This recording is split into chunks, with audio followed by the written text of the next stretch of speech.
जिक्र कर रहे थे आनंद, और वो है केसी इंटरनेशनल का 1240 करोड़ रुपए का ऑर्डर मिला है। शेयर हम करीब 2% ऊपर देख रहे हैं।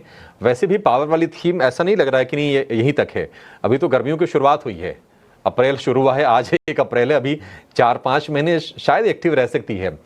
ये पावर इक्विपमेंट से जुड़ी ये कंपनी है, ट्रांसमिशन लाइन वगैरह बिछाने का काम करती है।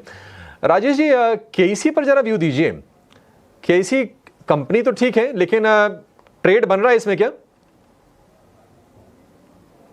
देखिए, एक बड़े करेक्शन के बाद स्टॉक में रिकवरी देखने को मिली पिछले 2-3 हफ्तों में, और रिकवरी में स्टॉक अपने 50 डे मूविंग एवरेज के ऊपर भी सस्टेन हुआ है।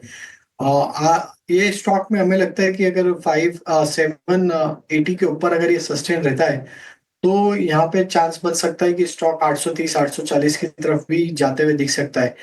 तो एक रिकवरी का अटेम्प्ट यहाँ पे आते हुए दिख रहा है, और तो 780 का स्टॉप लॉस फॉलो करें जिनके पास भी पोजीशन है लॉन्ग साइड की तरफ। सीवीओ जानना चाहेंगे, और वो शेयर है हडको का। लोअर लेवल से अच्छी रिकवरी करके ये शेयर 200 रुपए के ऊपर आया, छोटी मोटी प्रॉफिट टेकिंग आई, लेकिन आज फिर से हम जोश देख रहे हैं, और उस जोश के पीछे वजह ये है कि बिजनेस अपडेट्स बहुत तगड़े दिए हैं हडको ने। FY25 के लिए जो लोन सेक्शंस हैं उसमें करीब करीब 55% के आसपास का उछाल है, तो एक बढ़िया नंबर से करीब 1.25 लाख करोड़ रुपए के आसपास का वो नंबर बैठता है। हडको, आप जरा टेक्निकल चेक करके बताइए, जो मूव हमने मार्च में देखा है क्या उसका रिपीटिशन होगा अप्रैल में, या फिर आपको लगता है कि रैली थोड़ी थमेगी इसकी?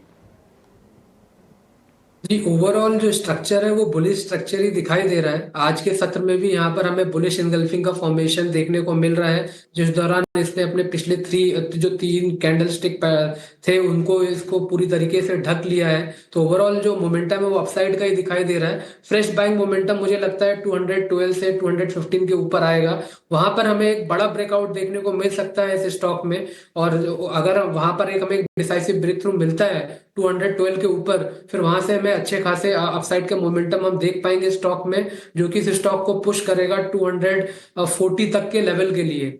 तो ओवरऑल एक बड़ी तेजी आने का अंदेशा है इस स्टॉक में, जैसे ही हमें 212 के ऊपर ब्रेकआउट मिलता है। हालांकि निचले स्तर पर 195 से लेकर 197 पे अच्छे खासे सपोर्ट भी दिखाई दे रहे हैं, और वहीं से हमें बार बार यहाँ पर हमें पुल बैक भी हमें देखने को मिला है इस स्टॉक में। तो मुझे लगता है कि करंट लेवल्स पे बाइंग की जा सकती है, और फ्रेश बाइंग मोमेंटम के लिए वेट किया जा सकता है जब जैसे ही स्टॉक 212 के लेवल के ऊपर निकलता है।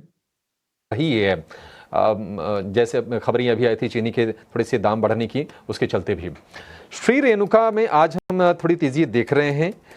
शुगर में राजेश जी कोई ट्रेड बन रहा है आपके हिसाब से?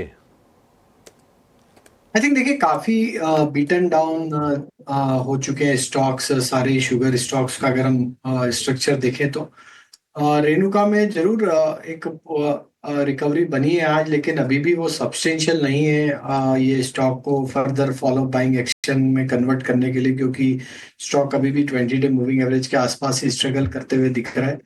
तो हमें लगता है जब तक ये स्टॉक 30-31 के लेवल को क्रॉस नहीं करता है, थोड़ा यहाँ साइडवेज ही रहेगा। बट शुगर में अगर हम देखें तो हमें जो स्टॉक पसंद आता है वो बलरामपुर चीनी ही है। ये स्टॉक का स्ट्रक्चर काफी स्टेबल लग रहा है, और पिछले कुछ दिनों में हमने कुछ पिछले 3-4 हफ्तों में स्टॉक ने एक अच्छी रिकवरी लोअर साइड से बनाई है, और comfortably stock 200 day moving average के ऊपर भी सस्टेन होते हुए दिख रहा है। तो हमें लगता है बलरामपुर चीनी यहाँ पे एक बैट लिया जा सकता है अगर शुगर स्पेस में बाय करना है तो। 540 के आसपास का स्टॉप लॉस रखें ट्रेडिंग पॉइंट ऑफ व्यू से, और अगर ये इसके ऊपर सस्टेन रहता है तो 575 580 तक की अपसाइड यहाँ पे देखने को मिल सकती है।